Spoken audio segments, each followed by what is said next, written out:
Hey guys, I like to make videos on a lot of subjects that have to do with steroids, the whole steroid realm of things, anabolics, that a lot of people don't really touch upon much, or if at all. And I believe this is one of these subjects. And also I like to comment on things that are on my mind, and this was on my mind today, so I'm going to relay it to you in an organic form.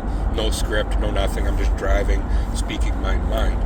And the topic I want to talk to you about is when you're on steroids, specifically when you got your testosterone at a certain level, I believe you become a bit more unshakable. Not I believe, you do. I believe low testosterone individuals are a bit more shakable. What does that mean? They're able to, like when there's some type of stimulation or aggression or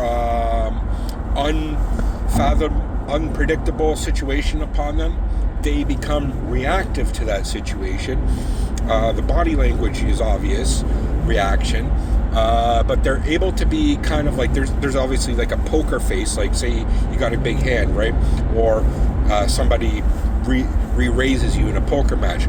Obviously you get shaken up. And I believe people who are a bit more lower on male androgens get shaken up a little bit more. I think that's the perfect word to say that. And I'm going to give a good analogy to start, which is I play a lot of chess, and I've been playing a lot of chess lately in VR world, which is awesome because it's like you actually sitting in front of somebody playing, talking to them, right? And I can tell when their pace changes, where they start I make a good move and they start thinking about things, and then because I know they're a bit shaken up on that move, right? And I poke fun at them because part of chess isn't just playing, the moves. It's about, there's a social aspect, and I'm like, oh, why are you thinking so hard? Or does that make you a bit concerned? Or like, you seem like you're taking a long time to make the next move type of thing. It's because of that exact same reaction. People get a little bit shaken up when there's an unpredictable situation or something that they feel uncomfortable about, okay? And people who are on low testosterone, and this is myself included, I believe, for a very long time in my younger years, would get would get reactive. I just got cut off by some motherfucker. Would get reactive to situations. For example, say you're dealing with a girl, you're talking with a hot girl, and she does one of her bitch tests to you, and it throws you off balance because you're not, used to that bitch test, and you become all reactive and you look like a fucking goof, right? But if you have high testosterone, you're a bit more calm, cool, direct, and sharp is the key aspect, where it doesn't matter, you're not reactive to it, you're just going to go on to the next thing. You're just going to be, it's a lot more direct involved. And that is what I believe being high testosterone is all about. And I found that with other androgens as well. I believe Masteron does this very well. I believe Masteron has a masculinization quality to it. Well, not that I believe it does, because when they literally gave it to women, it made them more masculine. Women had breast cancer, that was the original use for it, the usual purpose of Masteron. But also other things like nandrolones, etc. I've never done Tremolone, but I believe it also has a similar characteristic to it. And part of that masculinization is you're not being so much of a bitch, just to put lightly, not to put lightly, to put direct, but it is literally there's no other way to put it. Like, being a bitch is being reactive, and it's being weak, right? And being masculine is not being weak. If you think of classic masculine characters in cinema, etc., it's kind of like the John Wayne type. Do you think John Wayne or Clint Eastwood was all be like, ooh, when there's a unpredictable situation, oh, I don't know what to do, or whatever, right? No, they're like, do you, bow, bow, bow. He's fucking calm, focused, right now, shoot a fucking bullet through a motherfucker's head, right? And that's the same thing when it comes down to things, is you're ready to act, and you're ready to respond without some, pause or awkwardness and things like that. You're not being shaken up as easily, okay? And that is a major thing when it comes down to a lot of different spheres of humanity, of living, okay? So for one perfect example would be if you're say you're applying to a place and you get in for an interview, and you're getting in for the job interview, and the person asks you, oh, name something that's kind of a weak, like what's your weakness trait or something, and you get all shaken up. You're like, I don't know, like I don't know. No, they'd be like, okay, this guy, resume, throw it in the garbage, right? But meanwhile, if they ask you something like that and you're kind of sharp, cool, and collected, it's like, yeah, my weak trait is sometimes I focus a little too hard on things, and I tend to don't see the bigger picture or something. You need to say it directly in the back. That's a good answer, right?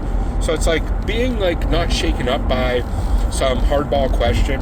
We're not being shaken up by some unpredictable situation in your environment is going to be key. But I think there's a bit of a flip side to this, which this could obviously be a strength, but it could also be a weakness, which is if you're a bit like think about confidence.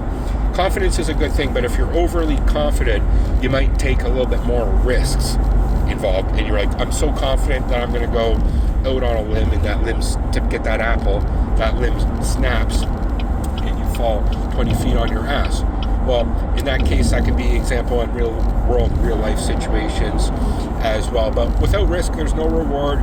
Steroids definitely do make you a bit more of a risk taker, but if you have a bit of good head on your shoulders, you obviously would take calculated risks. You have calculated confidence is the key aspect of it as well, and you're not shaken up by situations that are going to throw you off your feet. Like if a rug gets tried to be pulled from underneath you, you're still standing and you're reacting to it, right? And in a sense, that's kind of like what martial arts is too, because in martial arts and things like boxing, which I do, if you're always on there reactive to the boxing, like if you did nothing but block, you'd be potentially fucked up because they're going to throw a combo at you and you're reacting, and maybe two of them you're able to block, but the third one you're not, and then you're going to get stunned, and then when you're getting stunned, again, that's what's being shaken up is all about, and then there's going to be another combo thrown at you, and now you're not able to block anything, if that makes sense. I think these analogies are key. I threw a few at you right now. I think it's a good way to communicate through metaphor and symbolism a message, and that's going to be the key message about this whole aspect of things is definitely being on more the higher level of testosterone is going to make you more cool and confident. Just like if you look at it from a prepubescent kid to a post-pubescent kid, you can see a major level of confidence from, say, a 5th grader to an 8th grader, right? 8th graders are a lot more confident a lot of times, or definitely hit puberty.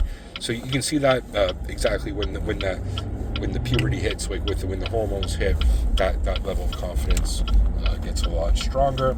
But obviously, in the adult years of things, there's a lot more guys who are pretty low on the totem pole as far as testosterone goes, and but the guys who actually take it, exogenous testosterone and steroids, it's even to make it that much more prevalent, that much more predominant. Okay, so what are your thoughts on that? Again, like I've never heard anybody talk about this topic before. At least, obviously, I've heard people talk about steroids make you a bit more risk-taking behavior, a bit more confidence, but this is taking it to kind of the next level as far as things go. Leave in the comments section below what are your thoughts on everything I said. Thank you for watching, and peace.